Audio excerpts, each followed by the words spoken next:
Você sabia que em Velozes e Furiosos 4, apesar de ser o quarto filme da franquia, ele funciona como uma continuação direta do primeiro filme? O elenco original voltou com Vin Diesel, Paul Walker, Michelle Rodrigues e Jordana Brewster retomando seus papéis. A história acontece antes dos eventos de desafio em Tóquio. O personagem Han, que morre no terceiro filme, foi tão adorado pelos fãs que o diretor Justin Lin resolveu trazê-lo de volta neste longa.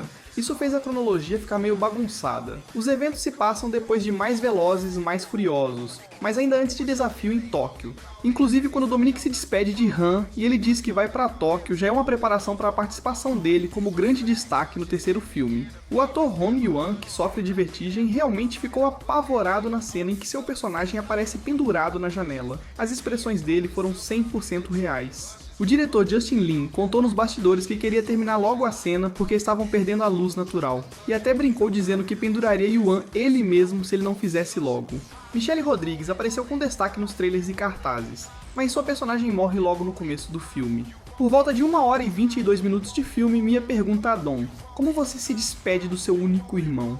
Na época, Dominic só tinha Mia como família, mas isso mudou mais tarde, quando seu irmão distante surgiu em Velozes e Furiosos 9. O filme fez história nas bilheterias, arrecadou 72 milhões e 500 mil dólares em apenas 3 dias de estreia, batendo o recorde da Universal que antes era de O Mundo Perdido, Jurassic Park, com 72 milhões de dólares. Também conquistou o título de maior estreia de um filme sobre carros, superando Carros da Pixar, que tinha feito 60 milhões de dólares. Mas nem tudo foi vitória. Com 28% no Rotten Tomatoes, até hoje é o pior avaliado da franquia.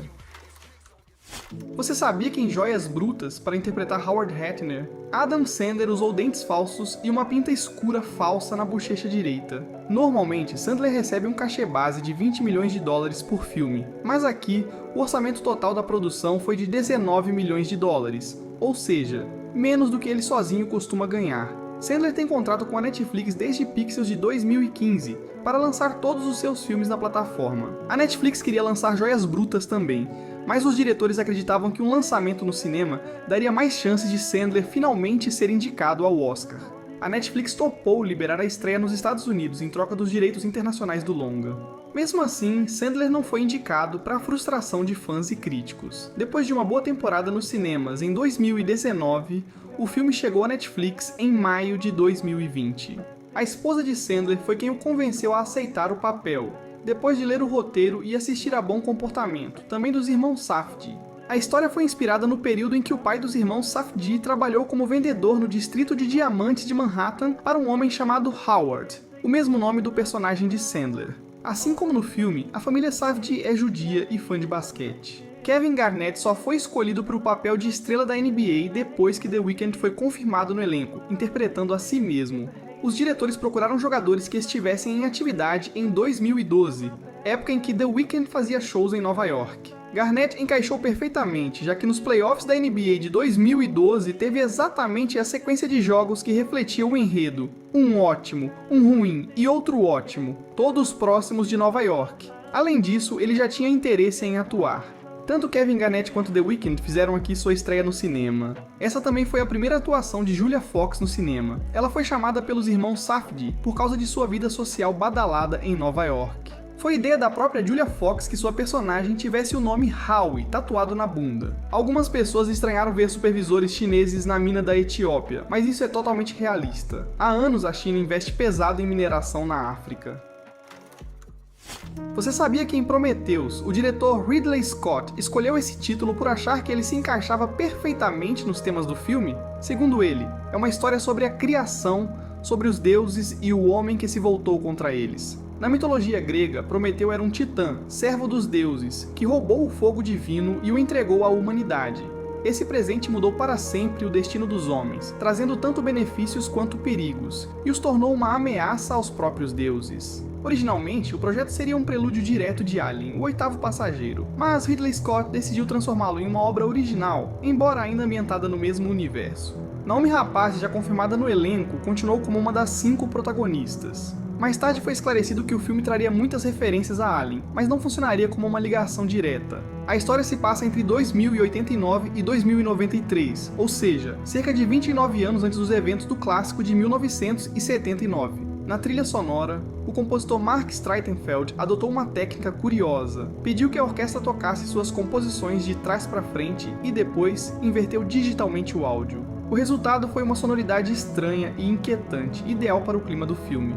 Logo no início, aos 4 minutos, os movimentos da gosma preta consumida pelo engenheiro foram inspirados no voo sincronizado de estorninhos. Para mostrar a destruição do DNA do personagem, a equipe de efeitos visuais criou estruturas de silicone em forma de veias, bombeou tinta preta e óleos dentro delas e registrou as mudanças ao longo do tempo.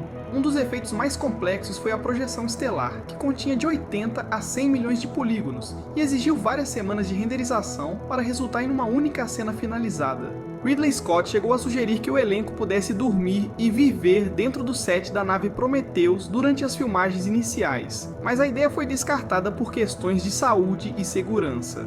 O processo de maquiagem para envelhecer o ator Guy Pearce levava 5 horas para ser aplicado e mais 1 hora para ser removido. Por volta de 1 hora e 16 minutos de filme, há a cena em que Vickers, Charlize Theron, incinera Holloway com um lança-chamas. O detalhe é que a atriz realmente usou um lança-chamas funcional, com fogo de verdade. Charlize ficou animada quando leu a cena no roteiro, mas teve dúvidas ao perceber que teria de atear fogo em um dublê de verdade. No fim, ela aceitou o desafio, mas a expressão de choque que aparece no filme é sua reação genuína. Os produtores gostaram tanto da autenticidade que decidiram manter o take. O engenheiro final que aparece no clímax do filme é visualmente diferente daquele que se sacrifica no início. Além da roupa distinta, ele apresenta estruturas semelhantes a brânquias no pescoço.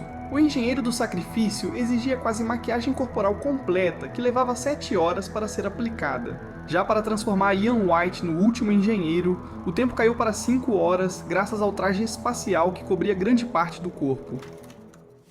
Você sabia que em Ponte para Terabithia, Dakota Fanning foi a primeira atriz convidada para interpretar Leslie Burke, mas precisou recusar por conflitos de agenda. Quando Anna Sophia Robb soube que o filme estava sendo produzido, ela escreveu uma carta diretamente para o diretor Gabor Supó, demonstrando sua paixão pela história, um de seus livros favoritos. Essa carta foi decisiva para que ela conseguisse o papel.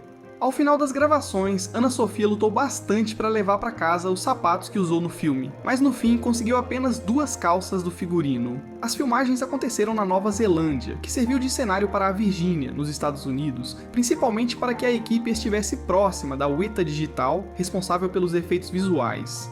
Como não existem esquilos na Nova Zelândia, todas as cenas com eles foram gravadas antes ou criadas digitalmente. Nas tomadas amplas em que a Sra. Edmunds leva Jazz ao museu, os negativos foram invertidos para que os carros parecessem trafegar pela mão direita, como nos Estados Unidos, já que na Nova Zelândia o trânsito é pela esquerda. Durante a cena em que Leslie conta a Jazz sobre a vida de Janice Avery, enquanto caminham em direção ao balanço, o personagem aparece com uma leve mancada. Isso aconteceu porque Josh Hutcherson tinha sofrido microfraturas nas costas de tanto praticar esportes. Uma das cenas mais emocionantes em que o pai de Jess o acolhe nos braços após ele imaginar estar fugindo do Mestre das Trevas e cair, levou 14 tomadas para ser concluída, ocupando praticamente um dia inteiro de gravação. O ator Robert Patrick aceitou participar do filme porque queria atuar em uma obra que seus filhos pudessem assistir.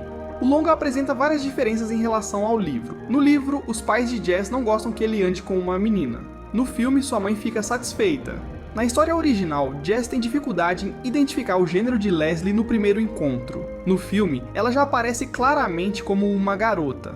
No livro, Jess ganha o conjunto de carrinhos de corrida no Natal. No filme, o presente é dado em seu aniversário, já que as filmagens não seguiram a mesma estação da história original. Leslie também é retratada de forma diferente. No livro, ela chega a levantar a voz ou fazer caras mais severas em alguns momentos, enquanto no filme ela é mais contida e recua em vez de confrontar. E um detalhe curioso, na cena final, quando Jess joga as tintas que Leslie lhe deu no riacho, aquilo não eram tintas de verdade. A produção usou maionese com corante alimentício para não poluir a água, já que eram totalmente biodegradáveis.